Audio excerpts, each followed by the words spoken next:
Imagine opening your front door expecting a food delivery. But instead, you're face to face with one of the most beloved Hollywood stars of all time. No red carpet, no bodyguards, just a humble man in a delivery uniform. Holding your dinner, no one knew why he was doing it. No camera crew, no promotion, no charity banner. For hours, he quietly delivered meals across the city, blending in like any other worker. Until one woman answered the door and instantly broke down in tears. Was this a social experiment? A hidden film shoot? Or something far more personal and deeply human? If you are excited to hear this story, please comment yes below, so we know you are still here. There was no fanfare that morning, no announcement, no publicist holding a clipboard or a camera tracking his every move. Just a man, dressed in a cheap, slightly oversized delivery uniform, walking into a small food service center in downtown Los Angeles. It was barely 7. The sun had just begun to rise over the city skyline, casting a warm golden hue on the concrete jungle. He signed in like everyone else, picked up his delivery bag, checked the app on his phone, and climbed onto a dusty, beat-up electric scooter parked at the curb. If you had been there, you wouldn't have looked twice. He blended in by design. But what made this moment surreal wasn't just that it was Keanu Reeves, a global icon known for red carpets, box office hits, and his near mythical humility. It was the way he carried himself. No swagger, no hint of performance. He wasn't pretending to be a delivery guy. He was one. His first stop was a small apartment complex near Echo Park. He rang the bell, waited, and handed over the bag without ever revealing his face. Helmet still on, mask pulled high. The woman who received the food thanked him like she would any other driver. He nodded, whispered, "Have a great day," and walked away. No one knew. No one guessed. He wasn't trying to be seen. He wasn't doing this for attention. In fact, if someone had recognized him, it might have ruined the entire reason he was out there. Because this wasn't some viral stunt. This was personal. Later, a clerk at a convenience store where he stopped to grab a bottle of water would recall something strange. He said thank you like he really meant it. Not in that automatic way. Like, he actually appreciated me just doing my job. I remember thinking, that guy's different. But I never thought for a second that he was that guy. And this is the thing about Keanu Reeves. He has made a career and a life out of being quietly extraordinary. Whether he's giving up his seat on the subway or donating millions to crew members behind the scenes, he's never needed an audience. But this was something else entirely. Throughout the day, he made delivery after delivery, sometimes walking up 3 flights of stairs, sometimes waiting in the rain for a customer to come to the door. Never rushing, never frustrated. He followed every instruction on the app with precision, left food at the doorstep when asked, even waited a full 10 minutes for one customer who had fallen asleep and didn't hear the bell.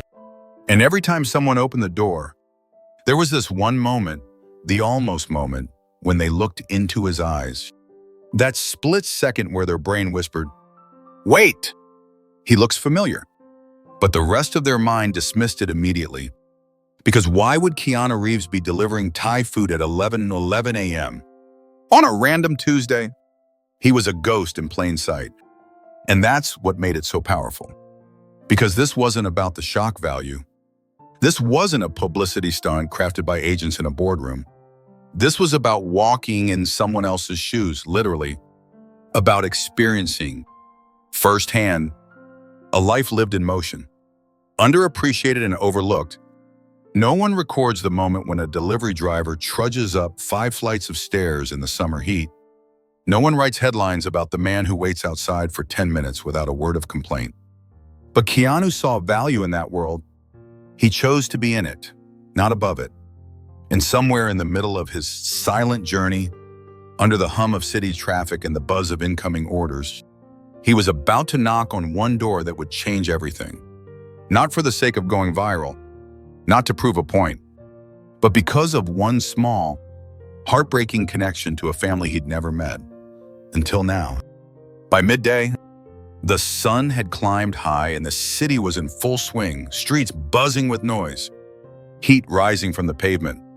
Most people were too busy with their own lives to notice the man weaving through traffic on a scooter, stopping only to check addresses and drop off meals. To them, he was just another delivery guy. But for Keanu, every stop was a small window into someone else's world. He never stayed long, just enough time to hand off the food, wish them well, and move on. There was no pattern to the deliveries. A luxury condo 1 hour, a rundown walk-up the next, families, college students, people in suits, people in pajamas. And yet, with every door he knocked on, you could sense something quietly unfolding inside him, like he was collecting stories, silently absorbing the textures of lives that rarely make the headlines. At one point, he stopped at a modest duplex on the edge of Koreatown. The building was old, its paint peeling and porch steps slightly crooked. A man in his late 60 seconds answered the door with a wide smile and thanked him in broken English. When Keanu nodded politely and turned to leave, the man suddenly said, You look like movie man." Keanu paused for a second, offered a shy smile, and replied, "I get that sometimes." Then he tipped his cap and walked away. There was something sacred about anonymity, something beautiful in being just another person in the crowd. But the day was wearing on. The temperature had risen sharply, and the stops were becoming more frequent.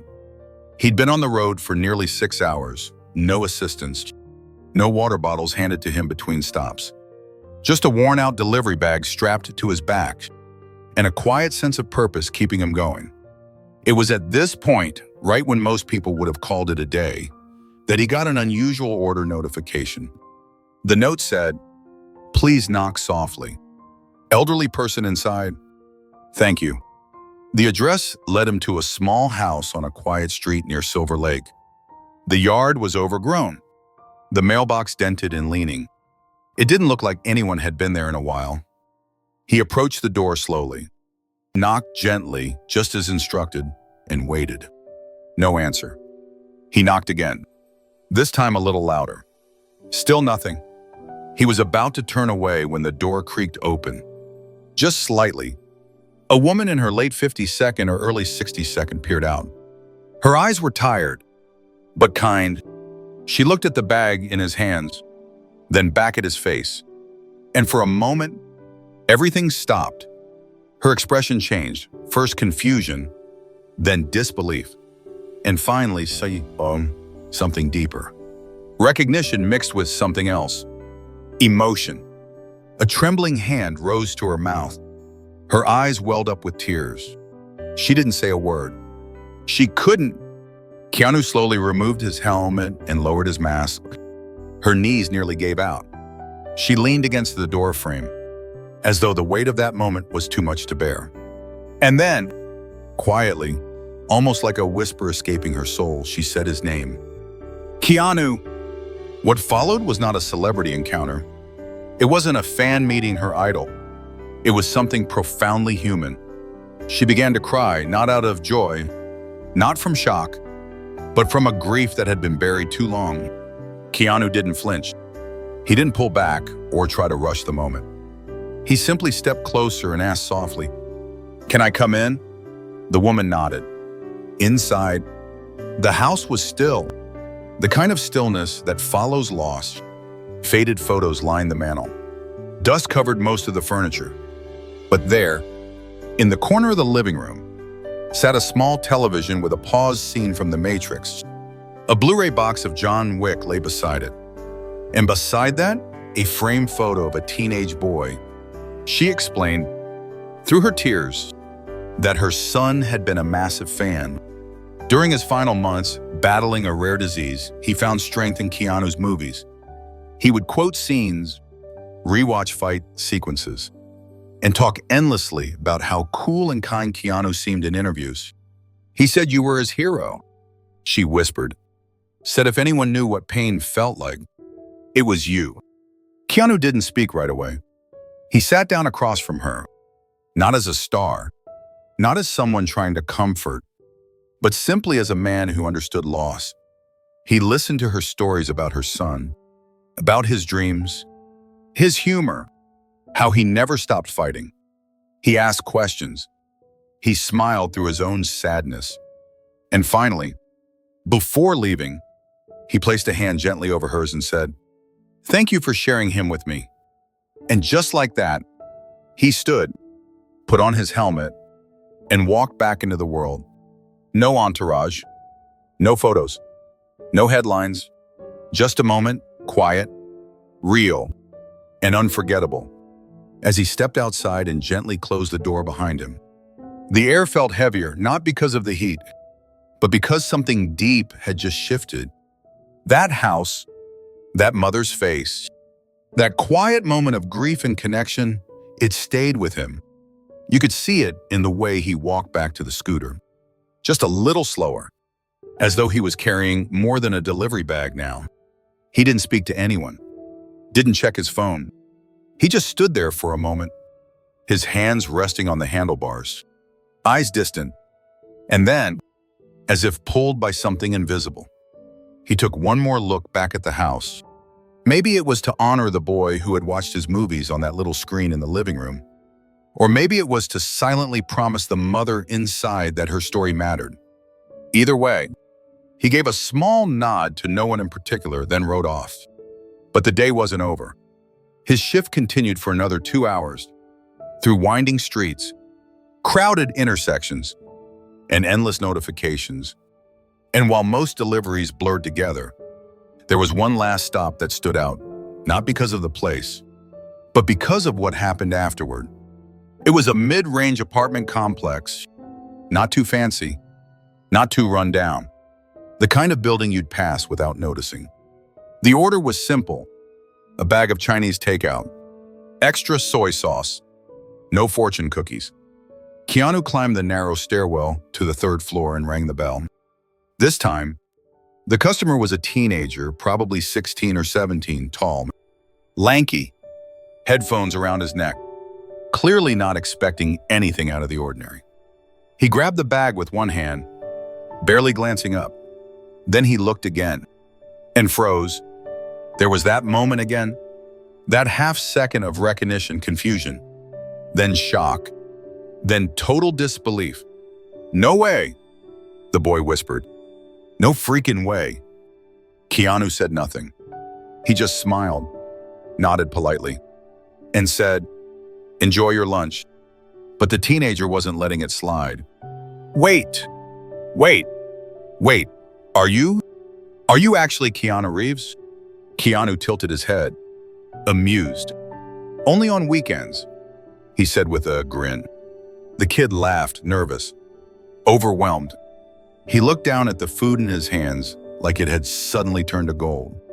"Dude, you're my dad's favorite actor," he said breathlessly. "He literally watches Speed every Christmas. He made me watch The Matrix when I turned 13. Said it was a rite of passage." Keanu chuckled, genuinely touched. "Sounds like your dad has good taste. Would you mind if I took a photo? I know you're doing this low-key thing and all, but I swear I won't post it anywhere. I just want to show him." Keanu paused. And then, gently, he shook his head. "Not today, my friend," he said kindly. "Let's keep this just between us." "Yeah." The boy nodded, disappointed but strangely satisfied. "I get it," he said. "Actually, this is kind of cooler. This is our thing now." Keanu smiled again, gave him a small wave, and disappeared down the stairs. And that would have been the end of it. Except the teenager didn't keep it to himself. If you felt something while listening to this, just one word, yes, in the comments lets us know you're with us. A few days later, he posted a short story to an online forum. No photos, no video, just words. He described how Keanu Reeves had personally delivered food to his door, talked to him like a friend, and refused to let the moment become a spectacle. It exploded, not in a viral sensation way, but in that slow burn kind of way where people share something not because it's shocking, but because it makes them feel something. The story was picked up by a few blogs, then news outlets. Reporters reached out.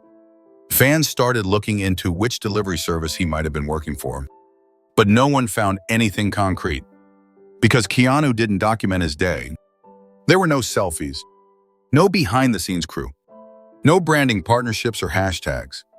It wasn't about the headline, but that didn't stop the internet from talking. And soon, other stories began to surface, quiet moments that, until then, had stayed hidden. A barista who said he once tipped her $100 and thanked her for remembering his name. A man who swore Keanu helped him push his stalled car to the side of the road and then disappeared before he could even say thank you. Each story added to the mosaic, not of a celebrity, but of a man who lived his life with intentional kindness. And it all came back to that one day when Keanu put on a helmet, picked up a delivery bag, and chose to be invisible, even though the world would never forget what he did. In the days that followed, the story refused to fade. It started with that teenager's anonymous post, just a few lines on a forum, buried among gaming threads in pop culture chatter. But something about it struck a chord. The way he described the moment, the choice not to take a photo, the quiet respect of a superstar choosing to remain just a man for a day, it spread like wildfire. Not because it was dramatic, but because it was real. And then the stories multiplied. People from different parts of the city, even different cities, began to share similar encounters. A guy who worked at a motorcycle repair shop swore Keanu had dropped 5 months ago, not for service, but to ask how to replace his own oil filter. A woman remembered a man who looked just like him paying for her groceries when she came up short at checkout. She hadn't believed it was him at the time. But now, she wasn't so sure. It was like opening a window in a room you never noticed, suddenly realizing the light had been there all along. The media caught on. Articles with titles like Keanu's secret day job, and the delivery story that melted the internet began appearing across news sites. Some speculated it was a hidden camera stunt. Others said it had to be a promo for an upcoming film. After all, why else would an A-list celebrity deliver food under the radar? But the people closest to him, those who knew Keanu beyond the fame, said nothing. Not because they were hiding something, but because they knew this wasn't for the world to consume like entertainment. It was sacred. It was his. And while the outside world debated, something deeper was happening behind the scenes. The mother he had visited, the one whose son had passed, found herself flooded with messages, not from reporters or gossip sites, but from strangers, other parents, other people who had lost loved ones and carried that same invisible grief. They wrote to say they had cried hearing her story, that her pain mattered, that they felt seen. One woman wrote, "I lost my daughter 2 years ago, and for the first time, I didn't feel alone reading what you shared. Thank you." The mother never asked for any of it. She never posted about Keanu. She never gave interviews. But quietly, behind her closed door, something began to heal. For the first time in months, she left the house, took a walk, bought fresh flowers, sat in the sun, and all because a stranger knocked on her door, not as a savior, not as a celebrity, but simply as a man willing to sit with her in the silence of loss. Meanwhile, Keanu remained quiet. No interviews, no tweets, no confirmation or denial. And that silence, that deliberate refusal to explain himself, only deepened the story's weight. Because in a world addicted to spectacle, sometimes the most powerful thing you can do is nothing. One of his close friends was eventually asked during an interview if the delivery story was real. He smiled, looked off camera, and said, "Let's just say, Keanu's always been more interested in being good than looking good." And that was enough. But the ripple effect didn't stop there. In the following weeks, multiple delivery apps reported a strange spike in customer behavior. More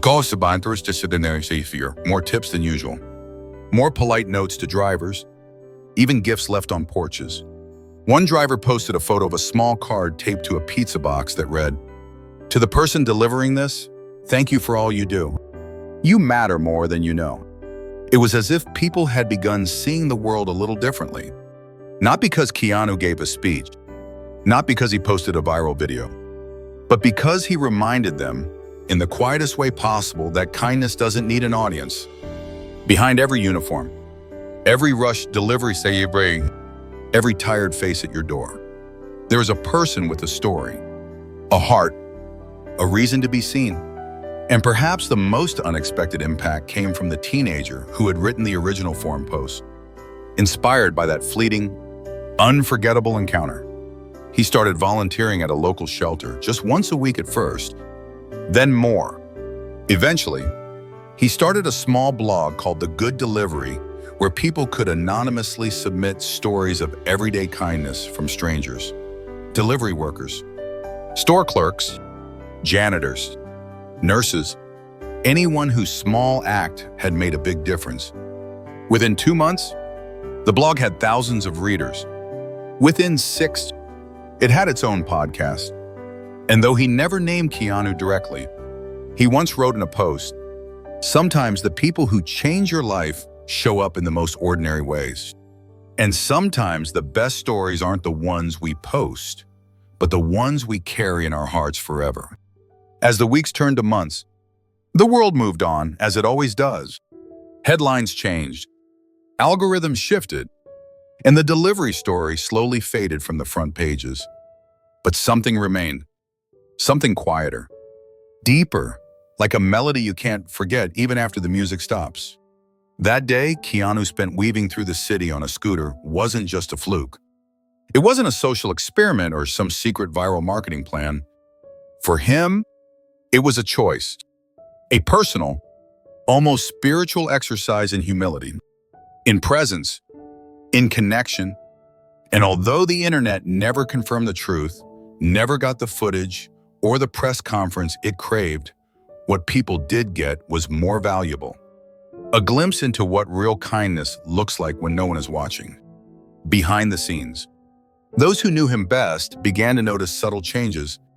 He spent more time away from studios and red carpets. He took long motorcycle rides without a destination. He wrote more in his journal. And when asked about upcoming projects, he would smile and say, "I'm working on something different." Because he had always been generous, donating millions quietly, supporting children's hospitals, showing up without cameras, but something about that delivery day seemed to unlock a new layer in him. A realization that sometimes the most meaningful roles we play aren't in front of a camera, but in the unfiltered moments of real life. In time, whispers began to surface of other Keanu sightings. A man helping at a soup kitchen in San Francisco, a quiet figure reading to kids in a New Jersey hospital, a motorcycle rider who stopped on a highway to help a stranded woman change her tire, then disappeared before she could thank him. Were they all true? Maybe not, but that wasn't the point. What mattered was what these stories had become, a sort of folklore for the modern world. Not myths, but morals, parables about compassion, wrapped in the image of someone we all thought we knew. And perhaps that's what made this story stick. In a culture where fame so often isolates people, where stars are protected by layers of agents, stylists, handlers, and PR walls, here was someone breaking through it all. Not to impress, but to serve, to listen, to be there. That single day of delivering food had created a blueprint. A reminder that true greatness doesn't always look like a blockbuster or a standing ovation. Sometimes, it looks like sweaty clothes, a plastic food bag, and a genuine, "Have a good day." And here's the most beautiful part. The legacy of that day didn't end with Keanu. It echoed. The teenager who started the blog, he went on to study journalism, but with a mission to tell the stories that don't trend, the forgotten kindnesses, The quiet heroes. The grieving mother. She began hosting monthly support groups for parents who'd lost children. Her living room, once a shrine of silence, now echoed with shared laughter in the comfort of others who understood. And across the country, delivery workers, real, everyday men and women, reported something strange. More eye contact, more thank yous, more notes left on doors that had said things like, "You're appreciated," and "You matter." Because people were paying attention, maybe for the first time. And somewhere in the middle of all that, Keanu Reeves kept living his life, quietly, authentically, not chasing fame, but truth, not promoting a brand, but embodying a principle that no matter how far we rise, we are never above kindness, that you don't need millions of followers to make a difference. You just need one moment of real connection. And maybe, just maybe, a helmet and a delivery bag. Because in the end, that's the kind of legacy that lasts. Not the one carved into awards, but the one etched into hearts. If this story moved you, give it a like and share it with someone who needs a little light today. Don't forget to subscribe for more powerful, true stories that restore your faith in humanity.